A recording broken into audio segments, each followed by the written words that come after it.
You are listening to the Eskimo Empire Podcast, a proud member of the Canadian Football Podcast Network.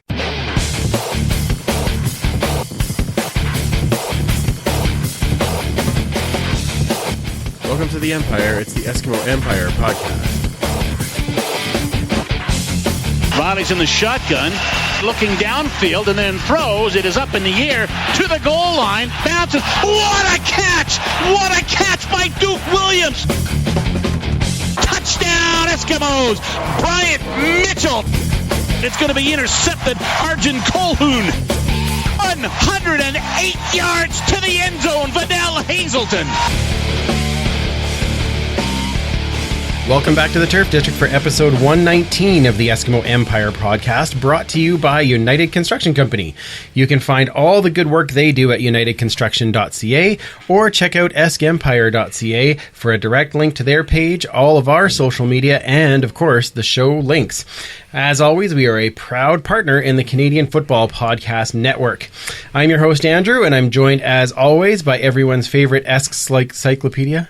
Esks Encyclopedia. I have to learn how to say that. It's a really good sucker punch. Yeah, it really is. Esks Encyclopedia. Wow, well done. Superfan, Mike. How you doing, man? I'm all right. I'm better than I was last week. So excellent. That's a good thing. I do have to give credit to Kayla for the Esks Encyclopedia. Yes. I just have to learn how to say it. I contribute something. You contribute lots. You know, a few more weeks of practice, you'll have it down. I know. Yeah. Well, see, I'm getting ready for training camp. There we go. It's warming up. We all are. And, of course, you heard her already, Web Mistress Kayla. Ciao. Yeah, ciao. That's not how you say I'm in my year. It's hello and goodbye. Hello and goodbye. It's like aloha. Oh, I didn't realize that. All right. Well, you learn something new every week. Yeah. Now, Kayla, you and I were lucky enough to go to the draft with the Eskimos on Thursday night. Indeed. Thank you to the Eskimos for that. And that was a kind of interesting way to look at the draft. I know. It was. I felt very powerful. Really? Being the only female in the room. That's very true. Yes. Yes, that's very true. I mean, there are only like 4 people, but whatever. No, I think there was 6 at one point. So it's pretty good. It's pretty good. I thought it was kind of neat just to be sitting around, and of course our guests were there as well, and we were sitting chatting football for the whole evening, and just talking about where we think everything is going to land. So that was kind of interesting. So we will get into the draft very shortly for sure. I guess we better introduce our guests now that I've already talked about them. Making their 3rd appearance on the podcast together, that would be Morley Scott and Dave Campbell. Good evening. Hello. Now, you better do the proper hello there. Hello, Leanne. Thank you. I appreciate that. Yeah, she'll be very excited about that. Guys, thank you so much for coming back in, as always, to do. Now, it was supposed to be our season wrap-up show, but now it's a season preview show. So what happened? Yeah, I know. It's weird. I just couldn't show up for some reason. Well, you're glad you're back. Yes. We're glad you're okay. Thank you. Yes. And we're glad you're on the road to recovery. That's right. Slowly but surely, we're getting there. I'm zooming right now. What's that? You're zooming right now. You're kicking it with the CFL grind, aren't you? What do you got, 4.5 kilometers a day now? Well, I did 4.5 once, but it's mostly around 3 to 3.5. So that's been pretty good. So slowly. That is good. But the CFL grind, I tell you, that is helpful. Squad goals. Absolutely. Squawk goals. Now, tell me, May 27th, you're going to be able to climb some stairs? Well, now, May 27th. Now, here's something that people will be upset about. I won't be at the 27th game because my daughter has a choir concert and my parenting duties always come first. So I will be at the choir concert that day. But the following week, not a problem. Perfect. I'll find my way up there. Yeah, I may have to go up and down said stairs. Well, there's 2 road games between after that, so that buys you an extra 3 weeks. Yeah. Oh, see there, I'm good. Yeah. Then play June 22nd, right? Against Hamilton, then I'll be good. Then I'll be good. We'll play the theme from Rocky. It'll be all.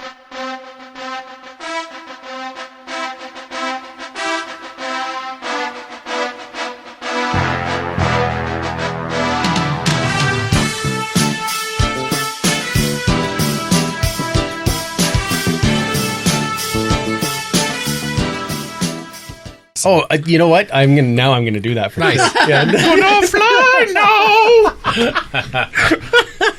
no. and gotta be used. Thanks for that, Dave. You're welcome. Yeah, I appreciate that. How was the off season for you guys, Dave? You had the busier off season. I believe. My wife and I welcomed our baby girl on December the 23rd. So she Fantastic. is Congratulations. Addison Ruth Campbell, 4 months old. Yeah, doing great. Doing really well. My son Noah is getting used to his sister. Excellent. The first day we brought Addison home, it was Christmas Day, and we put her carrier on the next to the Christmas tree. And my son was staying with family. Okay. Because my wife and I were in the hospital for a couple nights. Yeah. So Noah looks at his sister, looks at me, and just walks away. Now Santa let me down. Now he gives her goodnight kisses every night before he goes to bed. So awesome. Yeah, it's good, and it makes the off season go by a lot faster now. I bet. And it's amazing when you're when you're a parent of young kids how fast the off season truly goes. So, So it's been busy, but can't wait to get it going here. That is fantastic. How about you, Morley? Did you get away I got on nothing any that trips, compares or? to what happened to Dave. So Yeah. Did you get out on trips or? I did. Yeah, I had a couple of trips. I went to Vegas. Nice. For a few days, and I went to Palm Springs for a week too. So that was about. I got Tough two one. trips to the warm climes, and it was still a long winter. That's very true. You know, Such a long winter. I picked the perfect winter to have to stay inside all the time. Yes. Worked Yeah, out you did. real well. But you had a commissioner visit I was you. going to say, the things you'll do to get the commission. I know. Yeah. Well, some of us are really determined. Clearly. That's what I do. Yeah, exactly. Well, let's get right into it. I guess we're kind of going to blend in the Esks news with just our regular conversation because, of course, you guys are covering it every day anyway. So let's start with the most recent as far as there was the new scouting ads today, but I want to talk about the draft. So Thursday night, the Eskimos had 8 picks that they picked up new players, quite a variety of different people. Now, our first overall pick, we ended up with Godfrey Onyeka, defensive back, which I was a little bit surprised. I kind of figured with us dropping down with the trade that we made that he wouldn't be available. I was pretty sure that he was going to Saskatchewan was what was in my brain, but we were lucky enough to get him. Now, before we talk about it, let's just quickly hear what Brock had to say about it. Big, athletic, physical, very aggressive. A lot of cornerbacks, you said they're willing tacklers, which means they will if they have to. This guy's a very aggressive. He seeks contact. He's 6'0", so he's right around 6'2", 208. He's got NFL corner size. The 4.66 they show up there is electronic. We got him at 4.53. So he's big. He has long arms. He's athletic. He has a lot of length, as we say. He's fast and he's aggressive and tough. So he's actually the guy we were targeting the whole time. We thought he'd be there probably because the run of offensive lineman that usually happens. So as I said before, we were confident moving back because we got the guy we targeted from day one. You said corner. Is that where you primarily see Onyeka kind of landing? I think so originally because that's where he's played and where he's most comfortable. But his one-on-ones at the combine were unbelievable. And we went for the film first, and then you look at the combine as kind of a supplemental evaluation. But his one-on-ones were unbelievable. It's one of the best I've seen. So I think he can play half. I think he can play free, and obviously he can play corner. So I think he's versatile, and I think his special teams will be probably very impressive as well if he carries over his tenaciousness from defense to special teams. Sounds like you're happy you took the risk to drop out of the first round. Well, we didn't think it was a risk. That they slept very comfortably last night. We knew, like I said before, we had 12 guys with first-round grades, so we knew we were going to get someone we wanted, no matter who it was at one position. So we're happy that it was him that fell to us. We're elated that we got him, but we felt it was a good measured move last night. We slot him the way we stack our board as we go by highest grade, and so right now, actually, draft day is usually the calmest day in the whole process because of the haze in the barn, and it's no different than picking kids in the schoolyard. You take the next best available, and that's what we'll do from here on out. You guys were there. You got to chat with Brock right after. What'd you think of that first overall pick? I think it's a pretty good pick considering, like Brock says, they had 10 or 11 guys in the first round, and they made the trade to get extra picks, and they still got the guy that they thought they wanted to get. And Brock has said that's kind of the guy they targeted all along, and the guy they wanted it. So they ended up. I think he's a good pick, and really, I've never seen him play. I don't really know. I only going from what I hear about him. But the best part about it is, it looks like he can play corner. He can back up there. He can play half if he has to, and he can play safety if he has to as well. So he appears to be a real versatile guy. good speed, good size, and as Brock points out, NFL cornerback size, which is a bonus. And you go back to the days, and Pat Watkins was here, right? And those big, lanky cornerbacks. It makes such a big difference. When you got to go up against guys making that jump ball, like a Duke Williams, right? Yeah. Who we saw just get up over top of so many defensive backs last year. Now you got a guy who can fight back a little bit because he's got the size to do it. So let's not rush him though, right? I mean, he's he's probably going to spend a year on special teams and working as a backup, and he'll get some preseason time. And goodness gracious, hopefully there's not the amount of injuries that they had last year that forces him into action, and then he can learn the way he's supposed to learn. Absolutely. Yeah, I think the emphasis of the draft from the Eskimos' perspective was fast, physical, aggressive, and I think Godfrey Onyeka was obviously the poster boy for that and leading the charge. So and I have heard from a couple people that follow this process way closer than I do, telling me this guy's a player. It's either him or Jackson Bennett. And the DB class this year was really good. The O-line class was the best class of the whole, when we talk about position groupings, but defensive back was right behind. So I think, when you look at the Eskimos going into the draft, they didn't have a pressing need. You didn't look on the roster and go, wow, they have a glaring need as far as a lack of Canadians. But if there was one area they could probably strengthen, it was defensive back. And that's what they did in their first couple of picks with Jordan Beaulieu as well. And then they chose a fullback with their third pick, and that's important because James Tuck went out for the what we think is the season with a ruptured Achilles. So to me, it was fast, physical, aggressive, and Onyeka definitely fits that bill. Yeah, I think just from watching the one-on-ones at the Combine, because I was watching them streaming that day, and Onyeka really stood out, and so did Below, really stood out as far as guys that played with that bit of an edge, and they won most of the battles that they were in. And that, to me, that's a huge step. Well, that's the one thing that Brock really pointed out, too. He talked about is the difference between being big, but being big and using that size to be physical, and that's what he likes about Onyeka is what's the phrase he used? Willing tackler. There's guys who are willing tacklers, and those are guys you have to tackle a guy, right? Yeah. But he said this is a guy who initiates and he goes after guys. He wants to play physical. So I'm looking forward to seeing that. And who was first overall pick? Mark Chapman. Yeah, the Hamilton Tiger Cats. One-on-ones against Chapman. Onyeka, had his way several times. So that's pretty impressive when you talk about a guy who was the best athlete. Chapman was the best athlete in the draft. Let's not argue about that. And could be a starter this year, in Hamilton. And Onyeka might not be a starter and did a good job. Now, that's not always the best measurable, but he can cover. Yeah. And he can play special teams. Yes. Which was a huge thing. I liked actually at the Combine where they did have the special teams drills at the end where they were trying to keep the guy to the outside and that type of thing. And both Below and Onyeka really stood out as far as using their physicality, which was awesome. One thing I'm happy about is that they drafted a guy with their first pick who's going to be at camp and going to have a chance to factor in on the season.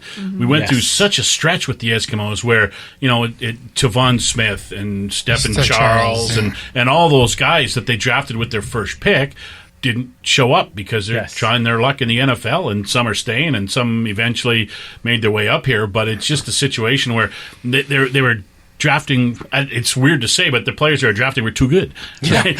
You got to set your sights maybe a little bit lower. And I think that's important because if you're going to you want to use the guy, right? You want to have him. And I heard Kavis Reed say that the week before the draft too, saying doesn't matter who we take or what we get for the pick if we trade it. This is before he traded it, obviously. Yes. We want that guy to come in and make an impact and be on the team. Yep. So that's why the CFL draft's tricky because there's so many things that factor into it. Is that position on your team Canadian? How's your depth? Is he going to be here? There's so much that goes into drafting in the Canadian Football League. That's why there's a lot of people around the league scratching their heads at why the Riders took Dakota Shepard, who has an undrafted NFL contract. Same with Ryan Hunter, who went 9th overall to the Argos. That's a high pick for a future. Absolutely. You look at Justin Senior last year. Fourth round, great. Exactly. Fifth round. So fifth round, right, yes. It's hard to really forecast, but usually if you're drafted in the NFL, you're not going to see that player for a while. If you're an undrafted free agent in the NFL, you probably won't see that player for a while. If you have a player that signs a rookie mini camp deal, Right. those are less risky. Right. So, but you're always gambling in the CFL draft. It's so fluid. Yeah. Oh, yeah, for sure. We'll run down the names here quickly, and then I want to get what your thoughts there too, Superfan.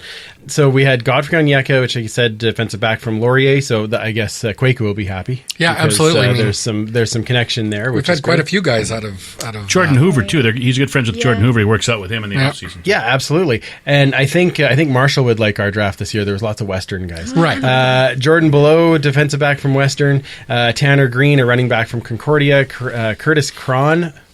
Yep. Anyone? Cron. I was going to say, come on. I opened the door. Let's go. From offensive lineman from Calgary.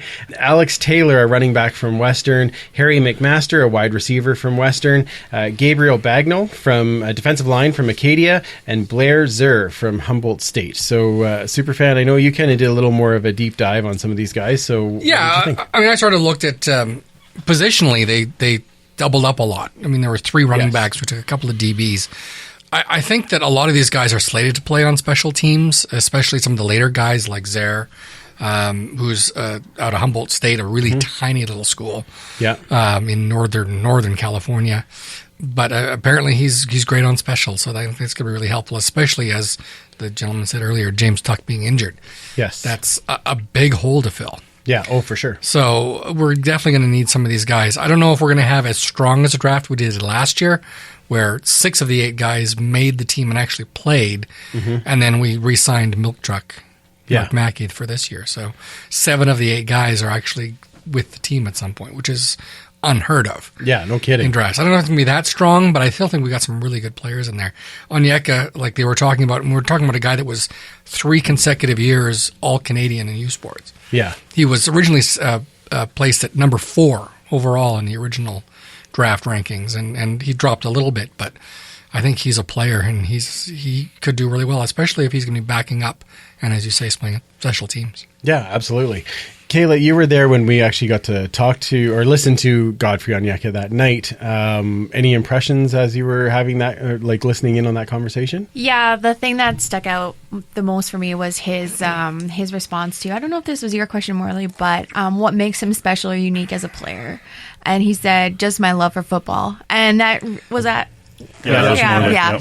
It just really resonated with me as a fan because I don't know, like, your guys' status at all as far as football. I just know I love football. And that passion drives knowledge and drives criticism and drives critiques and drives even more of your passion because you want to be, for me, a better fan and for him, a better player. So you're going to take that and you're going to push yourself to prove it to other people that you are good enough to be in this league, as for him, a player, as for me, a fan. So just the passion that, he seemed like a pretty humble guy, but you could also sense that he was super excited. You can't coach passion. You can't coach passion. You can't. No. So that was the thing that really, as soon as he said it, I was like, I like this guy. I like that guy. And his name. Hi, Godfrey. Like, I know. It's fantastic. Godfrey. I do want to. The first Eskimo ever named Godfrey. Really? Yes. Well, you would know. Hard to That's believe. right. Esks Encyclopedia. Did I get it right that time? Yes. Sweet. All right. Perfect. That's a solid 7.5. He's also the first Eskimo named Onyeka. Of probably. That is Yes, true. Oddly enough, 3rd. You would know. That would be impressive. 1922. Yes. That's right. You're not going to look it up, so he can say that. Yeah, exactly. Okay, so Wait, guys. how tall is he? Just out of curiosity. Does 6'2". 6'2". 6'2". 6'17", I believe, was the... yes. That was so It's funny. like, Brock, Inside joke. He threw a lot of dumb it numbers down out a there, bit, didn't he, at please, that Brock. And then what did we say? It was like every inch counts. Yeah. How many significant digits are there? Exactly. Wait. Pardon? Oh, my. Yeah, that's That's what she said. Thank you. That's perfect. Okay, guys, before we go away from the draft, again, 3 running backs. What did you think about some of the other picks that came other than the top 2? You know what? I'm a real wait and see guy. It's you draft by, and Brock he kind of takes, from what I understand, he kind of takes the hockey mentality to the draft. best available athlete. He takes the best available player. A lot of teams go in saying, we need a Canadian D lineman, we need a Canadian O lineman, let's go just draft a bunch of those guys, right? BC does it this year. Yeah, but Brock, exactly. They needed O linemen and they drafted a bunch of them, right? Yeah. Brock seems to have the approach that I just want the best player available because I don't know what my need is going to be on my football team when he's ready to play. Because he's not going to be ready to play this year. So let's let him develop and see, he's an asset at that point, right? Get him into the lineup, or maybe he's good in a trade, who knows? But if you just, that's what I like about his approach. He seems to have a little bit of a different approach than a lot of teams do. Takes the best available athlete and see how it plays out. I've talked to him several times about the draft, and he always uses the line, let's wait 3 years and find out. Okay, that's good. That's fair enough for me, because a lot of guys don't get to make an impact in their first year, especially. I mean, Nate Bahar, first round pick, he got 2 plays on offense last year? And also held out. Yeah. So, you got to be patient with But other guys in that draft did make it, so. Yes, yeah. But mostly due to injuries. But mostly, I mean, you talked about the 6 of 8 guys playing last year, but how many of them would have played if they didn't have 4 injuries at linebacker? No, actually, these are just guys that were signed. Yeah. Even if they didn't play. I mean, Quibino Asare didn't play. He was on practice. But he was signed by the team. I mean, the guys who got to play. Yeah, Malama Shamanga probably wouldn't have played at all if it weren't. He'd have been purely a special teams guy. Yeah, if that at all. Yeah. But he got 9 starts, and now he's ahead of the game. Yeah, exactly. Exactly. Trial by fire. Yeah. It's hard to say. I mean, even with Godfrey Onyeka, it's hard to say until you see him. Yeah. It's hard to say until you see him out in games. And proof will be in the pudding then. So I think, and I agree with Mike, I don't think this class, this is just talking here before camp starts and we see the players in the field, I don't think this class might be as good as last year's.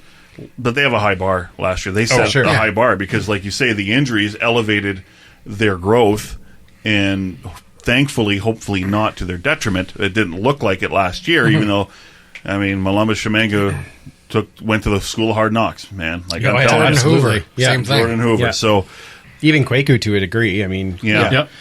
I could see, like, if I'm just sitting here forecasting, I see the first 3 picks making an impact this year. After that, I'm not really sure. So we'll have to see. Excellent. All right, well, let's move on to what the rest of the team now. We're 2 weeks away from camp. It's very exciting as everything comes. So I'd kind of like to start and kind of break down a bit of the team position by position, or not position by position. We'll just go.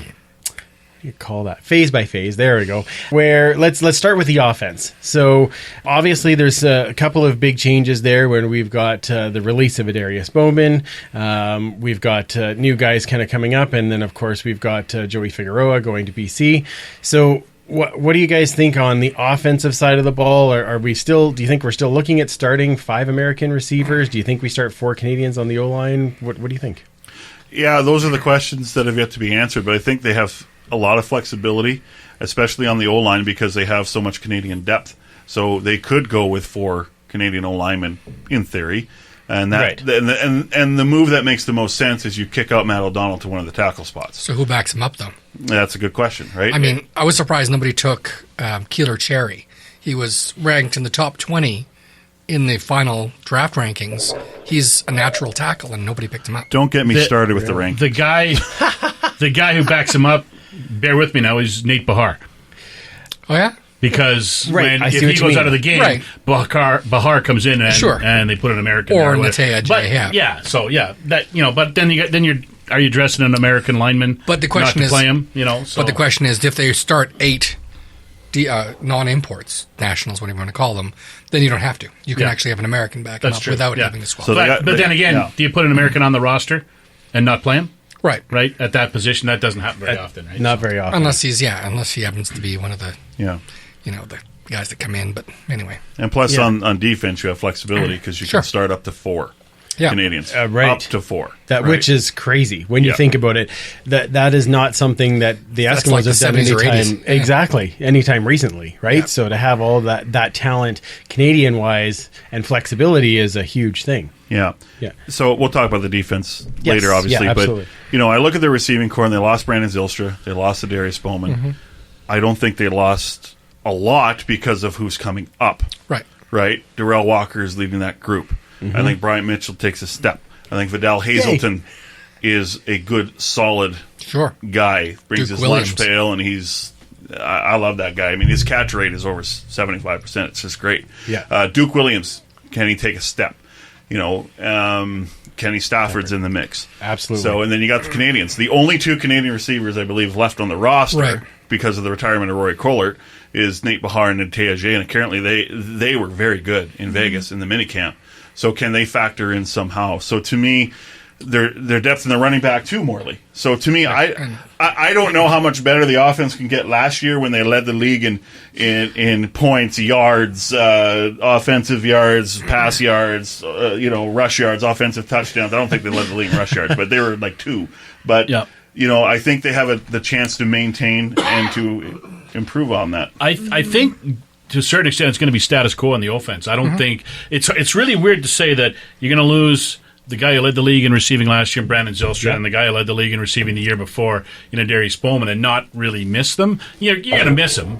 But, the bottom line is they've got depth there. And, I mean, they had too many receivers for the positions they had last year. Now they're going to not have an opportunity to let some guys take a step. I'm really excited to see Kenny Stafford this year. Because I think he's got a little bit of a chip on his shoulder because he wants to get back to where he was in 2015 as a regular player. He wants to play every day, and he wants to be a factor. And I'm really looking forward to seeing him play. Hazelton, for a full year healthy, will put up some great numbers. I mean, let's not forget the year he had his first year in the CFL in 2015 as well. Right? Rookie of the year. He's a good football player, right? And who knows? Maybe they bring the guy to camp that we don't even know his name right now, who's the next, Darrell Walker, Brandon Zylstra, Bryant Mitchell. There's been an ascending order. Like, a guy seems to be able to step up every year. So maybe that new guy's coming in too. So I think you can't beat their depth at running back. C.J. Gable and John White, that's as good as it gets in the CFL, really. Yeah, Ladarius Perkins in there, and again, we talk about Shaq Cooper. There's changes on the offense, but there's no questions for me. I mean, there's no question marks for me at all. As long as they got to figure out who's going to be the tackle, they got to figure out some pieces, but I don't see them taking a step back. I don't know if they'll be as dynamic numbers-wise, but I believe that they're capable of scoring more than enough points every week to win a football game. And it all depends on the offensive line, too, because they're not as veteran-laden as they once were. That's true. You're asking for inexperience, even though they're coming into their 3rd, 4th years. You're asking them to take a step. You're asking David Beard to take another step, and I thought he did last year, so can you do it again? Can you take Ruby as well? Ruby, you took that name right out of my mouth, so absolutely. Mason Woods, can he take a step? Yep. You probably think, you would hope you don't have to rely on a Mason Woods. Right. Does Simeon Rotier factor in at some point? But he's so small. I mean, why would you? Yeah, I'm just kidding. So that's a big step back. That's it. Yeah, exactly. Yeah. And last year they gave up the fewest sacks, but they were, as far as pressures go, they were, I think, near the top in giving up pressures. Part of that was the fault of Mike Riley during the really rough stretch in that 6-game losing streak because he was holding on to the ball and trying to do too much. But we saw many times that Mike Riley had to escape early. So that's a bit of a concern to me. And Mike is so good at getting out of trouble. But, you want to make sure that you let Mike do what he does best now because it's not running, it's throwing the ball. Yeah, absolutely. And I think part of that, too, for last year was because of all of the injuries everywhere. Even the receivers, right? We had a lot of injured receivers, and now Mike's got to try and find and get time with them and those types of things, and running backs. So that definitely played into having the more pressures. I agree with you, but I'm hoping that's less this year for sure. I think with the running backs, especially, Gable loves to block. John White loves to block. These are guys that can come up as that 6th offensive lineman and give them a little more time. Absolutely. And we saw that in the later part of the year. That's what's the exciting part, though, is like what we did last year with all those injuries versus coming in healthy, dare I say, for the most part. We're good. There we are. To see what they can do healthy-wise. If we can keep healthy, so... Okay, yeah, no, I'm totally on board with that. My last question on the offense, though, is now that we've got Moss basically taking back over as offensive coordinator and head coach. Now, I know this is his 3rd year as head coach, so he's had a little more experience in knowing how to balance everything and how to do that. Do you think that plays a role at all with him having to do both again? I don't think so. No. I mean, he was not the OC last year, but extremely involved in every facet of the offense. And so I don't see it being a problem at all. And he's better at being a head coach now and all the responsibilities of being a head coach. I think it'll be easier for him this year than it was in year one to be the OC. Sure. Fair enough. The starting quarterback won't mind it one bit. No, he won't mind it at all. That's very true. Yeah. No, and I think the receivers and the running backs, they will enjoy having that voice back. And nothing against Carson Walsh. I think he did a great job last year. But, to me, it was the easiest decision to go back to Jason Moss, considering the point in the offseason that Carson Walsh left. I don't think this is a long-term thing for Jason Moss, because I honestly don't think he wants to do it long-term. Which really surprises me, because, he said that even in year one. He said, yeah, I'm going to be the offensive coordinator, but I'm going to look to replace myself next year, which he did. And even this year, he started talking about Jordan McSimic as being a future OC down the line. And I don't know if that's for 2019 or some other point. Maybe it's Ricky Ray in 3 or 4 years. Who knows? I don't know. But, yeah, it surprised me because, Jason's very hands-on. And I think he very, very willingly talks about, I don't want to do this. Yeah. Not I don't want to do this. I want to hand this off. That's right. And I think he recognizes that maybe it's better for me if I'm not the OC. Maybe it's better for the team if we have another guy involved. Every head coach has a bent towards one phase, though. Oh, sure. Right? Yes. So he's more offense than defense for sure. Yeah. So, and that's why Benavides is such a good balance, having been a head coach. That's right. And still having the DC abilities, so that Jason doesn't have to worry about it as much. Yeah. Right? Yeah, I remember talking to Kavis Reed about that, and he's obviously from a defensive side of the ball. Right. And he said that his first year as a head coach, he really had to make a conscious effort in practice to make sure he walked to the other side of the field. Sure. And was a presence on the offense, too. So I think it's good that the head coach is available to do that, to get to all facets of the team in practice and talk to them. Yeah, and I think Jason did a better job of that last year. So I'm hoping that to some degree will continue, like you said, with Jordan McSimic coming up, and maybe Ricky coming even as a quarterback coach next year. Anyway, I always like to throw that out there. Stay tuned, as they say in the radio biz. I'll be very excited. All right, let's take a very quick break, and we will come back with more of the team breakdown, of course, our Esks history moment, and lots more to come. Hey there, this is your co-host, Kenny Stafford, with the Eskimo Empire Podcast. Hope you guys enjoy listening. The Eskimo Empire Podcast is brought to you by United Construction Company. As a full-service commercial general contractor, United Construction Company serves large and small-scale commercial, light industrial, and multifamily residential construction projects across Western Canada. UCC is a relationship-focused builder, forming a trust and respect that is at the forefront of their commitment to quality, value, and integrity. Visit their website at unitedconstruction.ca to find out more and support them as they support the Empire.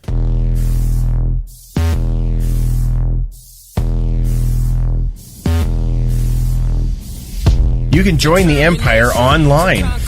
Find us at eskempire.ca. All of our social channels are there. Facebook, Twitter, Instagram, plus our blogs, extra pics, and the link to our Patreon page.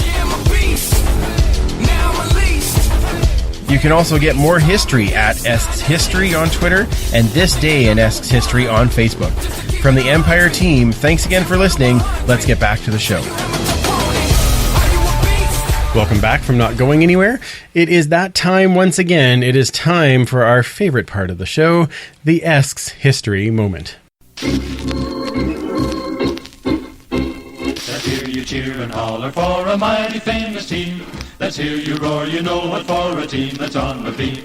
Our voices rise up to the skies, the fans are glad to scream. We love those Eskimos. With 8 new young men recently selected by the Edmonton Eskimos in the 2018 CFL draft, we thought we'd look back at Eskimo drafts over the years. Going back to when Dave was a young man, 1956, the Western Interprovincial Football Union teams were allowed to select players from the amateur draft for the first time.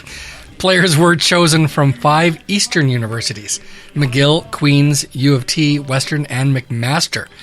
However, as the Western teams didn't have the resources to scout players as thoroughly as they are now, no players selected by the Green and Gold ever suited up for a game with the club, And so after the 1959 season, the teams went back to selecting players from their own university and surrounding areas, with the exception of Calgary, who of course didn't have a university, so they participated in the Eastern Draft. In 1963, the draft expanded back to all 9 teams, and players could be chosen from all degree-granting universities.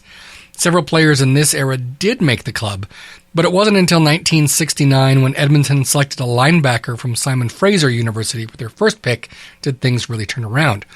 Now, he was a linebacker, but he was selected more for his kicking prowess, and he made the club, Dave Cutler. Wow. He did okay. Yeah, not a great linebacker. Yeah. In 1973, the territorial exemption was introduced. So this meant that each team could select 2 players who were born in or trained in their immediate area. Edmonton selected Joe Warabek and Gary Adam as their exemption picks, but the last Eskimos pick of the 1973 draft was a DB named Dave Campbell. Really? No relation, I'm guessing. Wow. Wow. You look great for being drafted in 73. I get the joke now. Yes. So the territorial exemption was removed after the 1984 draft, but in the 12 years it existed, Edmonton selected with those picks such future Eskimos as Dave Fennell, Bill Stevenson, Stu Lang, Pete Lavorado, Tom Towns, Brian Fryer, Eric Upton, Marco Sinkar, and Blake Dermott. Wow. Marco! Mine. Another territorial exemption from the 78 draft didn't make the club, but ended up having a huge impact on the team, Joe Poplawski, who Edmonton traded to Winnipeg for Tom Scott, a rare occurrence of a trade that paid dividends for both teams. Since 85, the draft has been more or less operating as it does now, with each team selecting players in 6 to 8 rounds. Other Eskimos drafted in the 80s included Rod Conop, John Mandarich, Tom Richards, Blake Marshall, Pierre Vercheval, and Leroy Blue. The 1990s and 2000s saw ebbs and flows in the drafting, with the 1993 season seeing not a single draft pick make the team, though the first Eskimo pick that year, Mike O'Shea, was included in the trade that brought Damon Allen back to the green and gold, which did pay off in dividends. Players drafted in the 90s who did wear Eskimo colors include Sean Millington in 1990, Dan Murphy in 91, Sean Fleming and Chris Morris in 92, and Donnie Blair in 96, among others. In the 2000s, we selected Randy Chevrier, Randy Spencer, apparently a run on Randy's. Oh, yeah. Adam Braidwood, Greg White, Andrew Nowacki, and a 4th rounder in 2007 that's still with the team, Calvin McCarty. Woohoo. And finally, in the 2010s, we've seen many names most of us know. Nate Kuhorn, Ted Laurent in the 2011 supplemental draft, Shamad Chambers, and several players who are still with the team in 2018. Ryan King in 2012, David Beard, Adam Konar, Blair Smith, all in 2015, Arjun Colhoun and Josh Woodman in 2016, and of course last year's draft class, which featured 7 of the 8 players signing with the team at one point. Nate Bahar, Jean-Simon Roy, Christophe Malamba-Shamanga, Jordan Hoover, Kwaku Boateng, Kwabena Asari, and the most recent signee, Mark Milk Truck Mackey. Yes. Truly an outstanding job in scouting and selecting to see that many players make the team. With Justin Sr. still a possibility down the road? Never know. So how many of the 2018 class will sign with the Eskimos? I don't think we can really say for sure just yet, but maybe we'll hear some of their names in another future Eskimos history moment.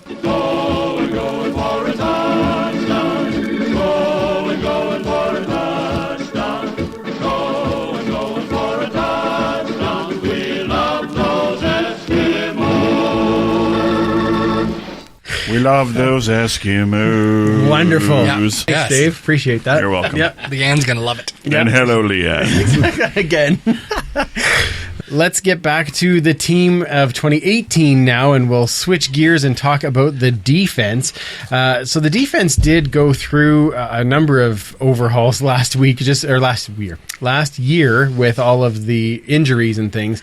This year, they're looking to have a little more consistency, and we are finding that we're having a bit more consistency even in our re-signings as far as free agency is concerned.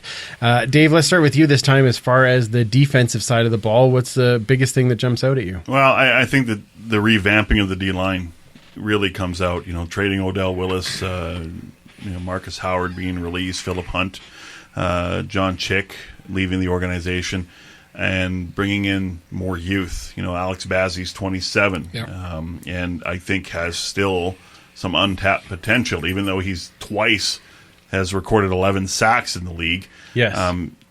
People who have watched Alex Bazzi the most say, he's a little inconsistent, but man, he's got tons of potential, and he's very good when he's on. And it's just sometimes he's not on all the time. So a little different size too, so he could drop back if need be. And we've seen that before too. To me, it's a younger version of Odell Willis, right? Except you hope he could be a guy that could maybe play a bit better on the run. Right. But I think overall, the D-line, as well as they rushed the passer last season, and I think their second half wasn't as good as their first half, but overall, you always knew that they were a threat. And I think that's what made a lot of offenses honest. In some respects, they couldn't stop the run. Right. You got to find a way to do a better job. So to me, they got to take a step forward. If that secondary can stay healthy, I think it makes Mike Benavides a better defensive coordinator because he can play a bit more games. He's not a guy that's going to blitz like Chris Jones does, but maybe he can send a halfback on a blitz. He can send his nickel linebacker on a blitz. Send J.C. Sherrod on a blitz, send Adam Konar, maybe play a bit more games. I just think this defense as a whole has to start playing better. And, you look at the West Final, if the defense was able to turn the ball over a little bit more and flip the field, and not just turn over the ball, but, 2-and-outs more, absolutely. Stall drives. Yeah. We're looking at maybe a different story. So to me, the defense, Morley, I think that they just have to start playing a bit better than they have been. I think they'll be better just because they'll be healthier, plain and simple, especially the defensive backfield. Having J.C. Sherrod healthy on its own. They have J.C. Sherrod for more than half of a game. Yeah, exactly. I mean, they've got to solve some personnel issues at the linebacker spot and on the D-line.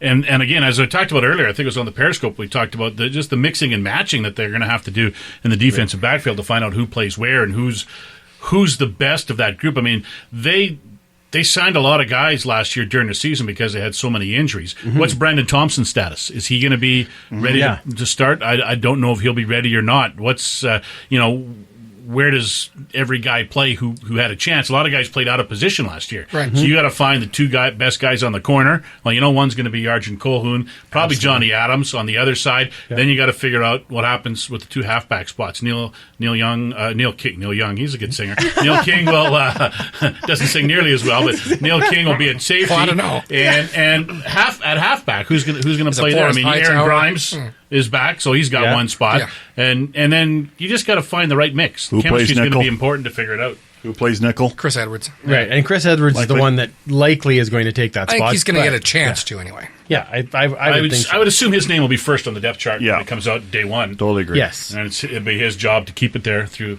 training and then camp. see how it continues on.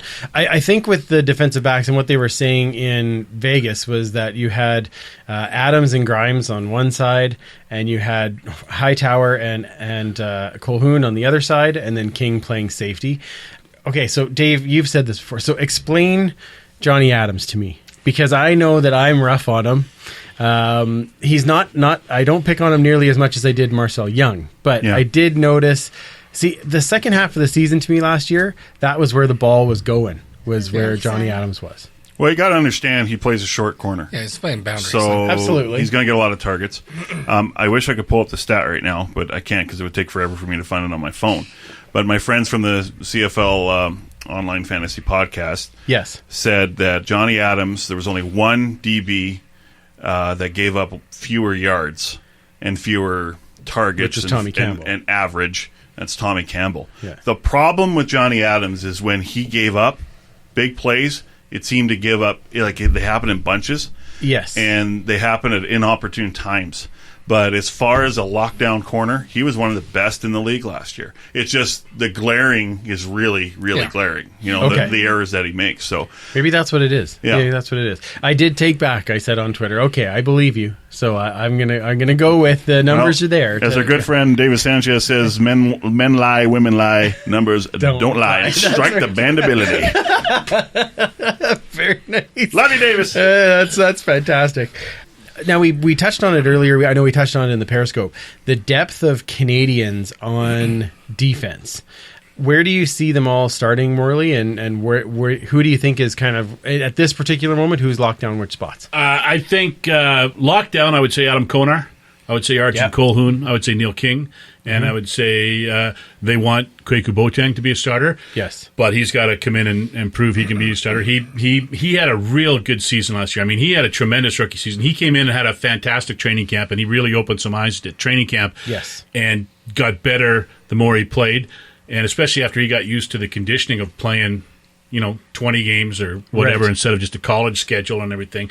I think he's got great upside. The conversation I always loved having conversations with Odell Willis away from the microphone, and conversations I had with Odell Willis, he always talked about Kwaku Boateng and how good he was going to be and how much potential he had and how much he studies. And the one thing he says, that boy asks too many questions, because that's one thing Kwaku Boateng does. He just wants to learn, and he just asks question after question after question. And I talked to him on the phone a couple of weeks ago, and that's what he said. He said, you couldn't ask for a better group to be around.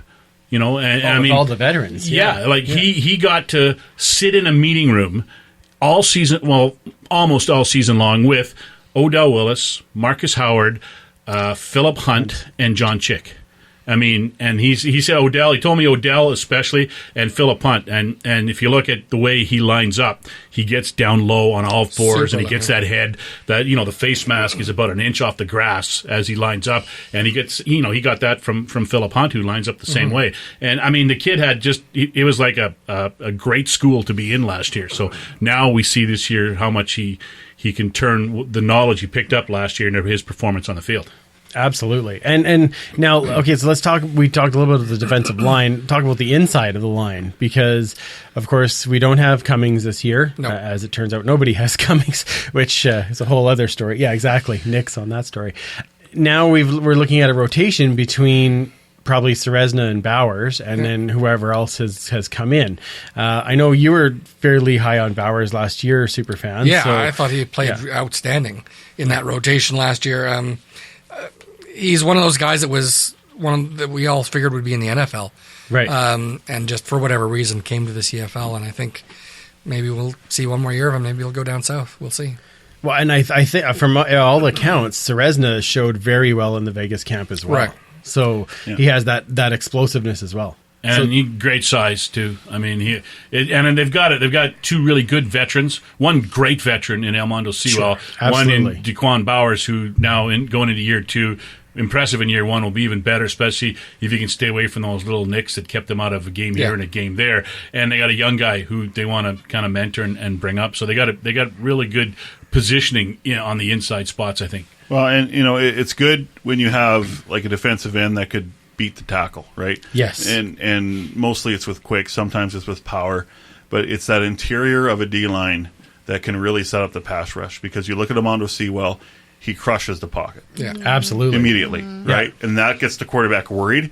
I mean, the blindside hits you never want to see a quarterback take from a defensive end standpoint, or anyone, really. But if a quarterback sees middle pressure, then he's already having to change his stance. He's got to move out of the pocket. He's got to change his throwing lanes. He's got to think fast, right? And I think this group can have the ability, and they're going to miss Euclid Cummings, there's no doubt. Oh, sure. But Jake Serezna is no slouch. Yeah. And a lot of people, I know, you trade Odell Willis for a guy you never heard of, but you got to do a little research and talk to the right people, and they tell you Jake Serezna at one point was maybe their best defensive lineman by season's end in Ottawa. So wow, and that's a good pickup when you think that then you got Odell gets flipped for a pick, right? Yeah. So that was a pretty good trade. I'm sure Brock Sunderland would have liked that scenario to be a little different. Like John Huffnagel, I just traded Charleston Hughes out of the division, and Hamilton just traded him back.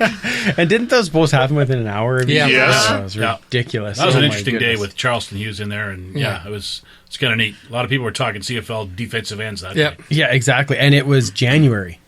which was that's the other cool thing, right? It was just kind of out of the blue. Did you find there was so much news this offseason? It was only until this last month that then it got a little bit quiet. But other than that, there was tons of news. I don't remember an off-season in my time covering the Eskimos when there's been so much off-season news, and big news too. It started with the schedule coming out in December, for goodness sakes, and it just rolled from there. It was a great job. I know Randy Ambrosie's harped on that right from day one. Business season, and he wanted more openness to it, and there was more stuff out there. In the past, I think teams signed players and never announced it, and this year they're announcing it, and it became a discussion point on podcasts, radio stations, the whole bit. So and little things like even releasing the 10 of the names off the negotiation list, just kind of out of the blue, but it's something to talk about again, and and it puts the CFL out in the face of people again. So I really like that.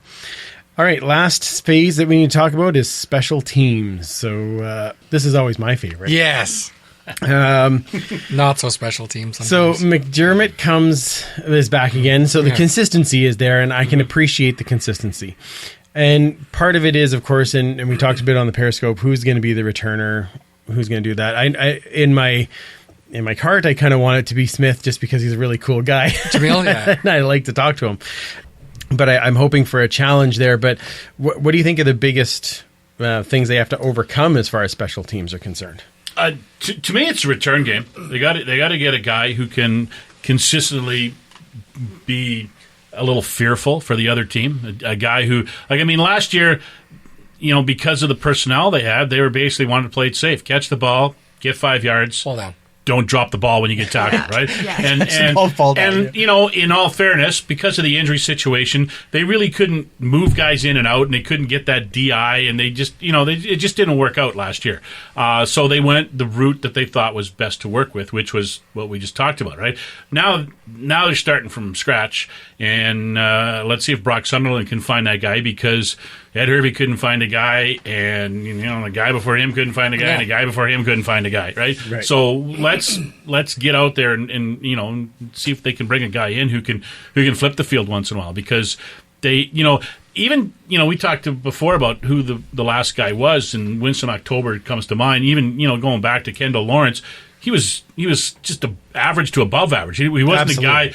He had a couple of big runs and he had a couple of touchdowns, but he wasn't a guy who scared you. Like Finch did in Calgary last year, right? Absolutely. You knew every time he got the football, he could score.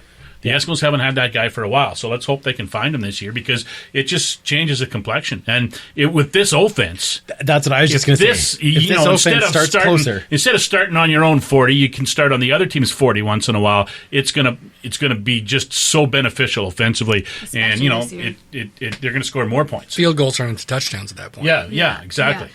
Well, there were times last year, Morley, where the Eskimos offense would have loved to start on their own 40. Because that's true. They're 25. Start position. I was being generous there, I know. Yeah. But no, I agree, and it's a mystery to me. And who's going to be the returner this year? I have no clue. We have to see camp, and we have to see games. And they thought it might have been Speedy Noyle, but that didn't work out. Nope. Something happened in minicamp. Clearly, it's a bit of a concern. And I know the first thing is secure the ball. They do that. Every guy they find usually does that. But Rick Campbell used to tell me too, when he ran special teams in Edmonton, that we would like to give the offense a first down. So it's not necessarily hitting home runs all the time, but you would like to this return game to hit more singles and doubles and the odd triple, and the odd home run too. I don't know. The blocking has to get better, and I don't know if it's scheme or just the athlete or what. But we're into our third season, so I think we're going to find out pretty quickly. The return or the cover game got better in the second half of the season, but they're going to miss James Tuck. So who can be the guy to step up? The kicking game we don't need to talk about. It's fine. Yeah, no problem with the kicking game. I do actually want to talk about exactly, because this year we know we're going in with that balance of O'Neill doing the punting and Sean doing the place kicking. That to us is what we said last year. That's what we were hoping for, right? Yeah, especially when you go and watch Sean White before the games, he'd kick the ball 2-3 times tops, and he was ready. Whereas Grant Shaw would be kicking and kicking and kicking and kicking. So the fact that White didn't have a lot of miles on him when it came to game time. now when he's doing the punting and the kickoffs and the field goals, I think that really wore on him, and maybe that helped contribute to the injury. I don't know. But having someone else be able to do the kickoffs and the punting is going to allow White to be money again. Best thing for me is he came back strong at the end of the year. He did, yeah. Because that was a long layoff, and it doesn't appear that he lost anything. No. And he's probably pretty excited to get back going again because he hasn't played much football in the last year or so. Yeah. Yeah, that's very true. Kayla, you've got to be excited only because, it just means there's more chance of seeing Natea J. Yeah. Yeah. Come on. I know you like smitten kitten over here. See? Oh, no. There's just I don't know. He's a nice guy. There's something special. He's like a His Brian energy's Mitchell, but not infectious. quite. Yeah, that's it. He's just an all-around cool guy. Nice guy. Likes the fans. Humble. Chill. But a damn good player.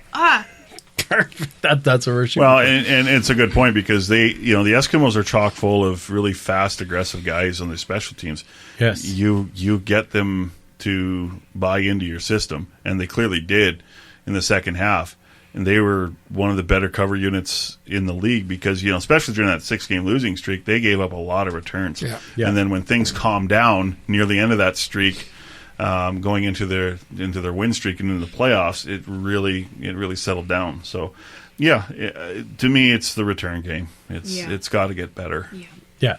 Well, and I think the loss, like we talked about with Tuck, but now we have these two guys that we talked about right off the top of the show, Onyeka and Below, that are coming in that have known to be good at special teams, and this is the time to start showing what you can do, and we need the help on those cover teams, and I think that will kind of help balance Plus, Christoph Malamba-Chimanga won't be Hakuna called Matata. upon, I wouldn't think anyway, to be a starter unless he somehow earns that job. So he can concentrate full time on special teams, and he was so good on special teams when he got to play like that. So. That's what really hurt them in the injury. With all the injuries, is you're flying in new guys to play special teams, and you're asking for trouble when you do that. Now they had no choice. The best part about that was they discovered James Tuck, Yes. who was had a great finish to the season.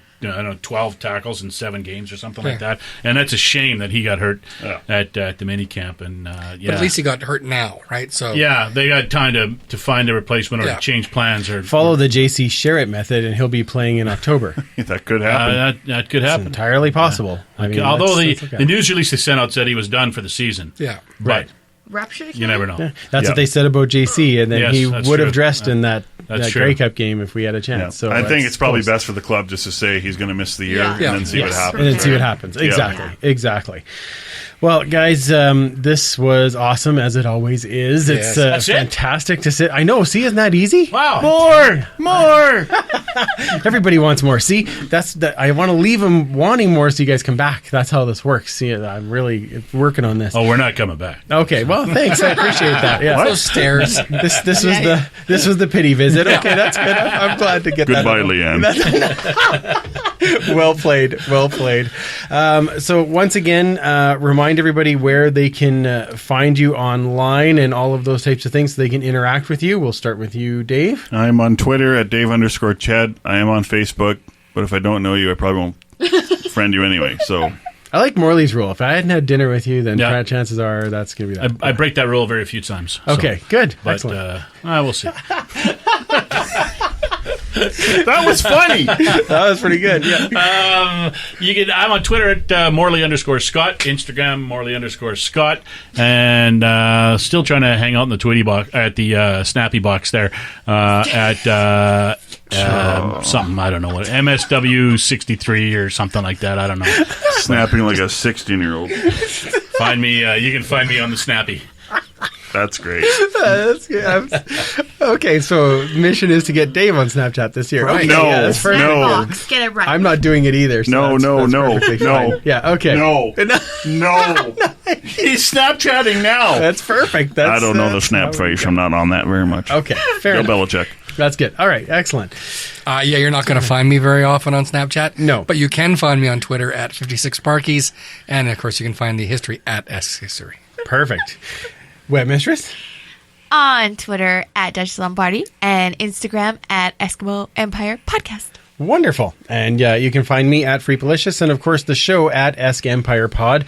I do want to just go send a quick message again for our friend Jen, because she's still looking for a seat mate for Section D. She does have a season seat and a Grey Cup seat, so she's looking for somebody to share those seats with her. So if you're interested in that, if you want to be a season ticket holder with the Eskimos and pair up with Jen, just get in contact with us, and we will make sure that we get you in contact with her. Those are going to sell out quick, so someone will take absolutely. Now's the time. And then follow the Grey Cup Countdown on Kayla's blog. Make sure you find us, of course, all of our social channels on the eskempire.ca website. Thank you again to our sponsor, United Construction Company, and you can check their website out at unitedconstruction.ca. We are working on another show for next week, but we will definitely be back the following week as camp will be open. Woo-hoo! Oh, I can't wait. So are we all set to light this rocket for the season? Absolutely. Yeah, you're welcome, Morley. For Morley Scott, Dave Campbell, Webmistress Kayla, and Superfan Mike, I'm Andrew. Remember, you can't catch footballs with your face, and we will absolutely talk to you in 2 weeks.